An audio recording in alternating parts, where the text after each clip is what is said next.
This is the all-new, fully redesigned 2025 Nissan Armada, and today I'm going to show you why this now competes with cars like the GMC Yukon and the Toyota Sequoia.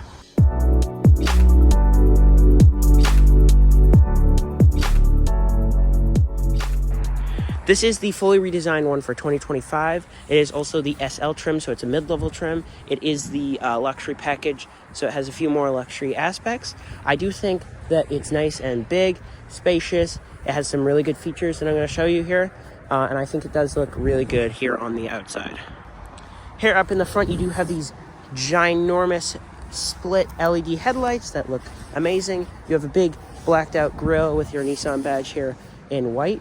You have sensors down here, some chrome, and you do have your front-facing camera as well. Here in the back, you do have LED taillights. Your Armada is displayed right there. You have a nice visibility here with a overhang. You do have your rear sensors along with your Armada badge across the back. Some chrome right there, your SL badge as well. It does look very good here in the back.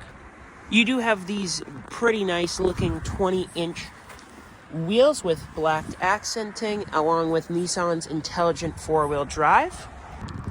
They did replace that clunky 5.6 liter V8 that didn't run good. It was pretty bad on gas and was pretty slow and unreliable with this very nice and redesigned 3.5 liter V6 twin turbo, pushing out around 425 horsepower and 516 pound-feet of torque, paired with a fast 9-speed automatic transmission. It does get about 16 city and 19 highway with a estimated combined miles per gallon of 17, which is better than the previous gen, but it's not as good as its competitors. Here's your key. It is the redesigned Nissan key fob. It has remote start, lock, unlock, trunk release, and panic.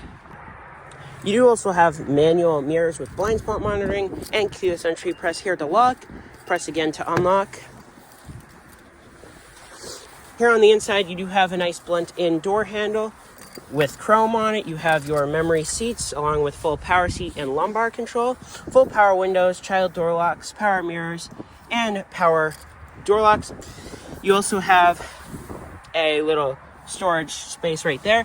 You have space for a water bottle, more storage space right here, although the space for your water bottle isn't that good. It is leather, full leather, along with this nice wood kind of plasticky material as well. You have this brown leather right here, which looks really good.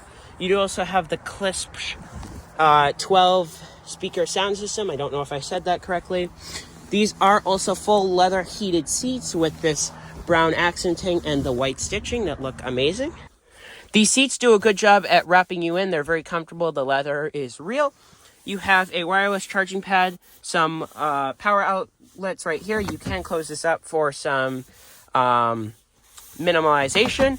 You have two cup holders that are pretty big, your Armada badge right here, along with some chrome that goes up the dashboard, along with a since 1951 right there. You have a nice big center console with a light but no USBs down there. So here with the climate control, you have full dual zone climate with heated front seats. Sadly, no heated rear seats. You have to go into higher trims for that. You also have a heated steering wheel.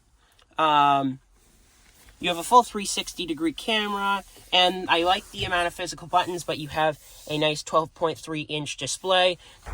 The new Armada is also fully equipped with push-button ignition. Make sure you have the key in the car and press the button to go.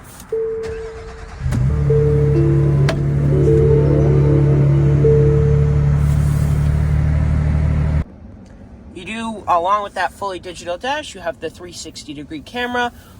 You can't use it with your hand, but you do have these camera settings, so you can see the sides, the back, the way back. It's full 3D here, and it also moves on its own as well. But you can see stuff like your backup camera, which it does have guidance lines as well when you turn the steering wheel. You can also see the front and the two cameras on the side and the rear. Along with that 360-degree camera, you do have your full drive mode selector.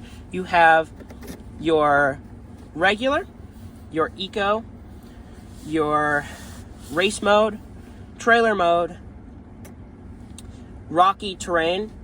You have sand, mud and rock, and snow. So very useful, along with the hill descent in the middle. So you have a nice big steering wheel with that white stitching, and it is fully leather wrapped and heated.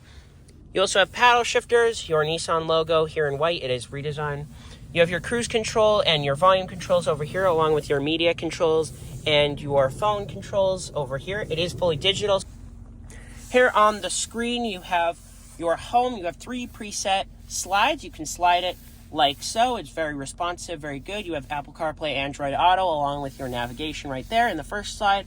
You have your connections, your driver, and your apps as well on the second slide. And then your Amazon Alexa and your garage on the third slide. You can also customize it and add widgets like so. You can customize it and do what you want to do with the car. Along with your navigation screen, it does use Google Maps, so really good. It shows traffic, all of that. It's responsive and really easy to use. Also, AM FM radio, Sirius XM, good clip sound system. You can connect a phone there, and then back to demo mode as well. You can also say, hey Google, turn off my heated seats. Sure. And it will turn off the heated seat seats. Heater for the driver. So very good system to use. Google's awesome. Even though this is separated by a big black square that kind of doesn't go together, you do also have a full digital gauge cluster with your tachometer and your speedometer, along with your coolant temperatures, your gas mileage, how much gas you have in the car. You have your temperature up here, your time right here. You can also change the brightness. It is fully up, but you can turn that down at nighttime. I like how it dims kind of from the top, so you can see it from the bottom if you're actually looking at it, but if you're viewing out at night, it's like it's not coming out at your face, so you can't see because it's so bright. I do like that as a feature. Very good visibility up here in the front. You do have a nice black visor. I like how everything's kind of the same color. I like how the roof is the same color. It's not changing colors and not too overwhelming. You have a mirror with a light as well. It's kind of bare. You do have that SOS system. I like how the sunglass holder is kind of hidden and not popping out at you. You have a nice big sized mirror that can see out the back pretty nicely. Along with no sunroof because it's the SL trim. You can add it on for extra money. You do have these nice big plastic side steps that blend in with the car when you get in. More of that clip sound system, along with full power windows. More of that leather with the white stitching and the brown as well, that pattern that looks nice. You have your metal chrome door handles, storage down here, storage right here. The storage is kind of small, but you can fit a water bottle. It's got a slot there for it. You can recline these seats. It has that same kind of pattern with the brown, the white stitching here in the middle. It is fully leather, along with the black seats. Here in the middle, very nice quality. I want to point that out as well. You have 2 cup holders.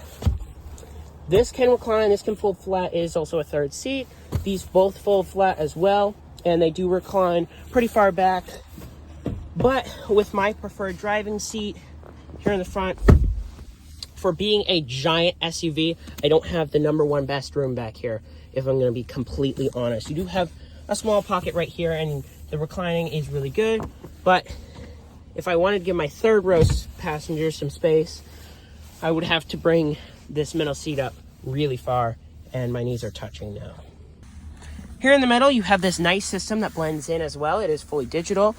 You don't have heated seats back here. That's what those 2 blank buttons are, heated and ventilated seats for the Platinum trim. You have 2 USBs right here and a 12-volt cigarette lighter in the middle.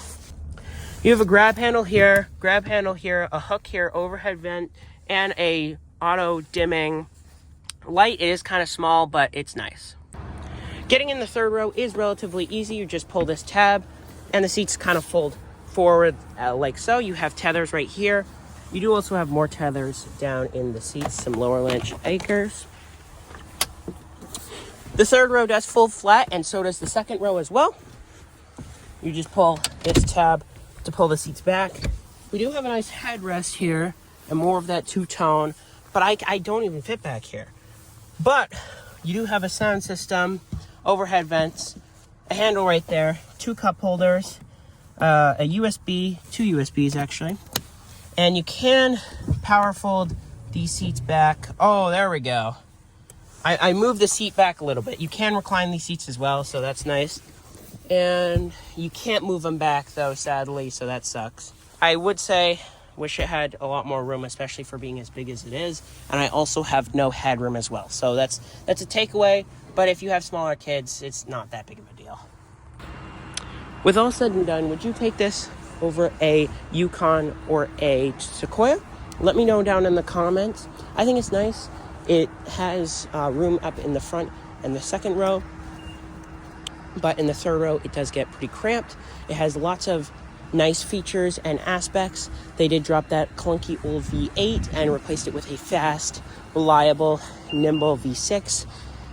Let me know down in the comments what you think about this car. Let me know if you want me to review a certain car. And yeah, so with all said and done, I would rate this about a 7.5. It's nice. It basically gets the job done. I think it's a good car. For $74,000, is that price justifiable? Probably not, but it's all in all a very nice car. Without further ado, I'm going to end it here. Thank you guys for watching, and tune in to the next episode. Enjoy.